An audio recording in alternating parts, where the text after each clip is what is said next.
This is a little self-reflection on my behaviors during debates or arguments with people. The reason why I was able to reflect on this was because I got into an argument the other day. And after the argument, I thought, and once I cooled down, I thought, why was I doing that? Because what I was doing was I got very heated and I was yelling at one point and arguing, and I got very, very frustrated.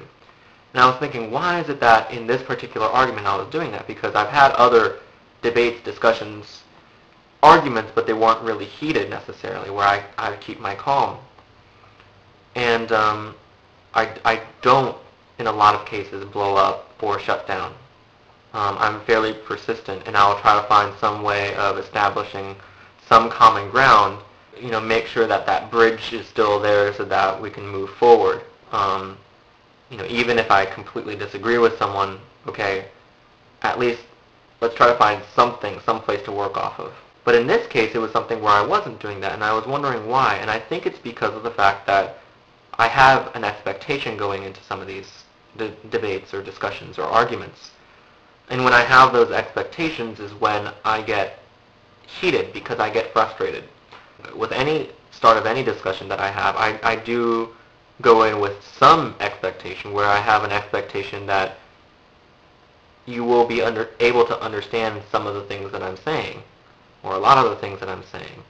But then I think it goes a little bit further when it's a personal level, because I think with a stranger, with someone I don't know, or I don't know very well at least, I have fewer expectations. I can kind of, or maybe I have a different set of expectations. I can sort of expect the worst, or I expect that they don't know anything. Yeah, basically I don't expect anything of them. I don't expect them to be to be able to grasp anything that I'm saying. With someone I know personally, even if I'm not best friends with them, even if I don't know them that well, I think if it's someone that I know and I have some other kind of personal relationship with, then there's a lot more of the expectations that I project. There's problems with these expectations because, one, the expectations lead me to think that they already grasp concepts that they might not have yet grasped, even if they are intelligent enough to grasp them.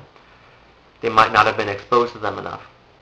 Even if somebody says they already know something, then I can, kind of skip ahead a little bit. But there's really no harm in stating what seems to be the obvious, but is definitely essential in establishing the foundation of your argument and your logic and your reasoning.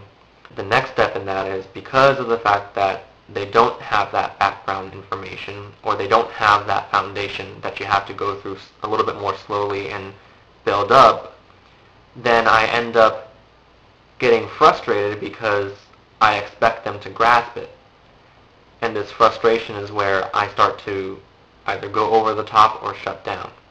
And yeah, it's a lot easier to get frustrated when someone that you feel a connection with on some level, even if it's not that deep, it's, just a little bit of a connection. And you think, oh, I feel connected a little bit. And if that person sort of doesn't seem to be understanding something that is very important to you, then I think it's a lot easier to get really frustrated. So I think I'm going to try to work on that. Try to work on not having those expectations when I go in.